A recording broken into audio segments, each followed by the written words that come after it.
morning, or depending on when you're watching this, good afternoon, good evening, or good night. My name's Ross, and as always told out of Voice of Radio. So today, we need to take a little bit of a look at Salamence. That's right. I have told you in multiple videos across this channel over the past couple of weeks how excited I am about the new Salamence V, and to a slightly lesser extent VMAX, that are going to be coming around in Darkness Ablaze. They've just come out in Infinity Zone over in Japan. Well, the good news is that tournaments have started in Japan at the moment. They're back.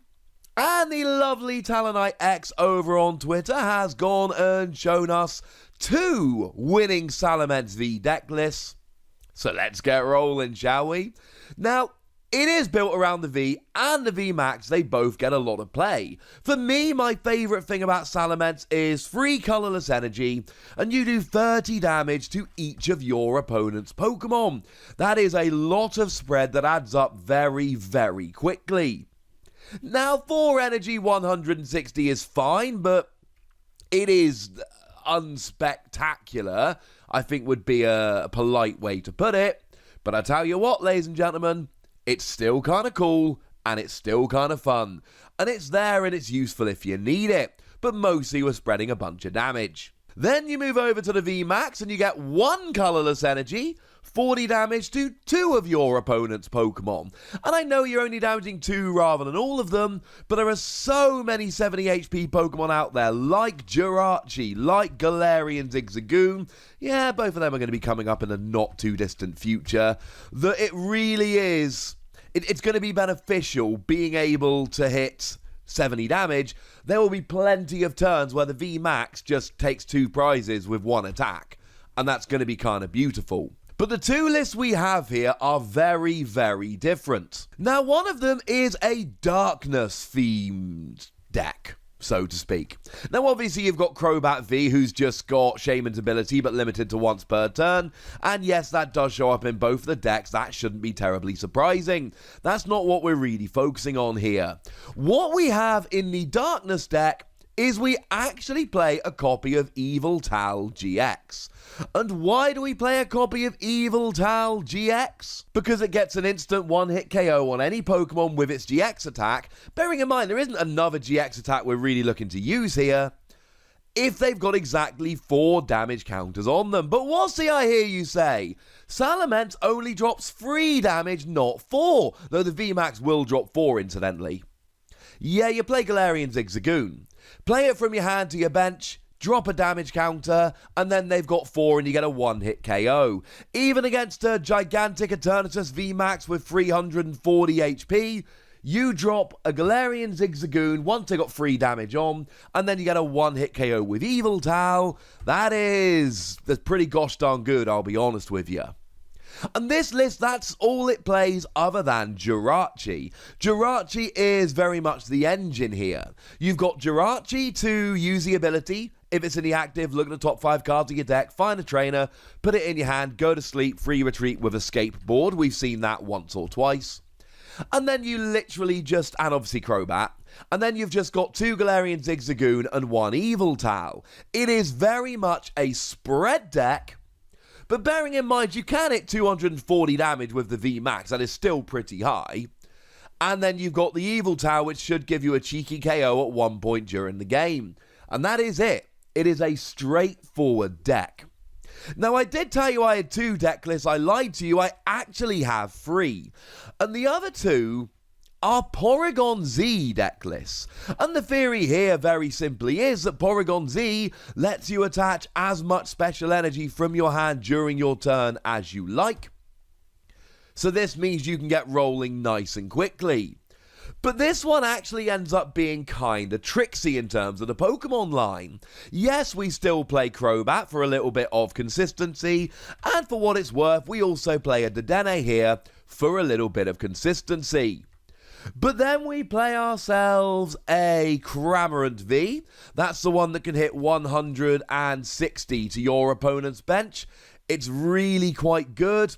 Do remember, it will KO a Dedenne on the bench, but it won't KO a Crobat. So Cramorant V will get a bit worse as time goes by here. But it is something we do need to bear in mind. And then there's a copy of Lugia GX. Lugia GX! Nobody plays Lugia GX except for this deck. 3 colourless energy, 30 damage, plus 30 more for each energy attached to your opponent's active. Punish them for getting lots of energy down. 4 energy, 170, but then again, that's worse than the Salamence VMAX. Or 3 energy, put your opponent's active Pokemon and all cards attached to it into the Lost Zone. You see, we don't have a GX attack when we're playing Pokemon V decks, so you might as well add something like this in, or the aforementioned Eviltal, to give yourself a GX attack. And being able to Lost Zone all of their Pokemon, or, they're active with everything attached to it, is kind of a little bit ridiculous. Very, very fun. And then there's one copy of Tyrogue, of all things. Why do we have a copy of Tyrogue? Now, Tyrogue has got free retreat, which is really nice. And all it has is one ability. It ends your turn regardless, but you flip a coin.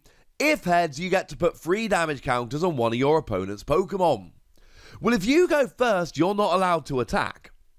So you might as well use this. This really is a turn 1 going first attack. And I'll be honest with you, love it. Absolutely love it.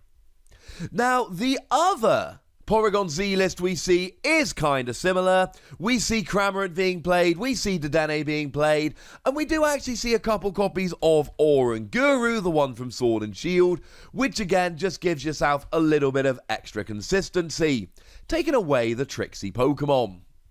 Now, in terms of the energy line, it also gets pretty awkward here. The Darkness one is the more simple among them. Obviously, you're largely using Darkness energy here, because you need to for Eviltal. And then we play 3 Triple Acceleration energy. Now, Triple Acceleration energy can only be attached to an evolved Pokemon, and it falls off at the end of your turn, but it's 3 colourless energy. So, if you've got 1 energy on the VMAX, you attach this and do 240, that is pretty over the top, ridiculously awesome. We then see Powerful Colourless Energy.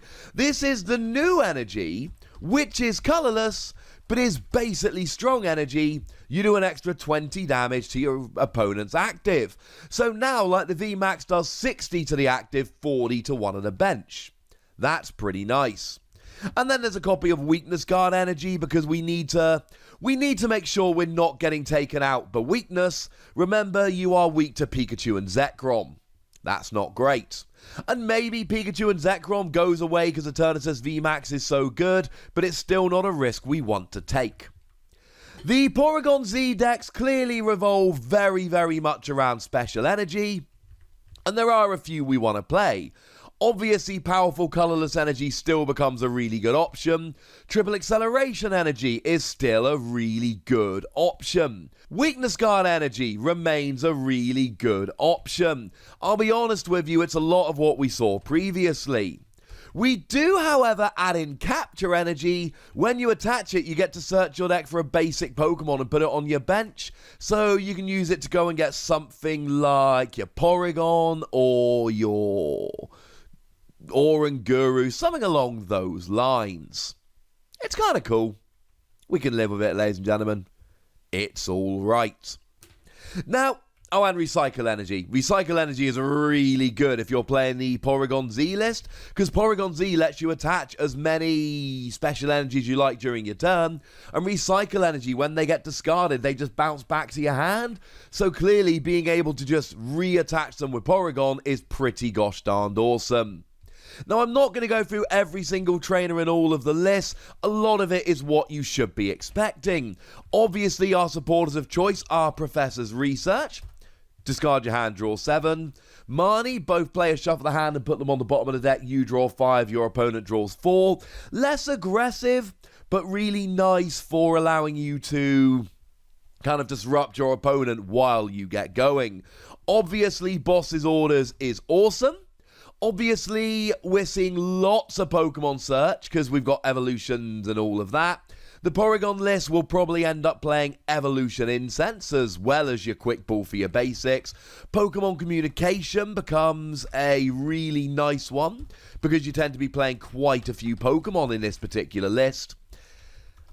Obviously, if you're playing Galarian Zigzagoon, you need to be using Scoop Up Net so you can reuse it over and over to drop lots of damage. It really is about what we would expect. The Jirachi build has to play a Skateboard to give yourself free retreat, for argument's sake. And it is worth noting that the Porygon list will lean more towards Cynthia a lot of the time than they will to Professor's Research, because you've got to play that Rare Candy, and you've got to draw into Rare Candy at the same time as your Porygon Z.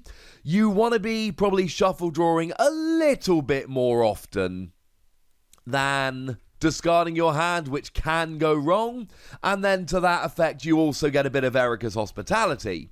So maybe it's more correct to say that the Darkness list really loves Professor's Research, but it's more shuffle draw in the Porygon list, although we do still see Professor's Research coming in there.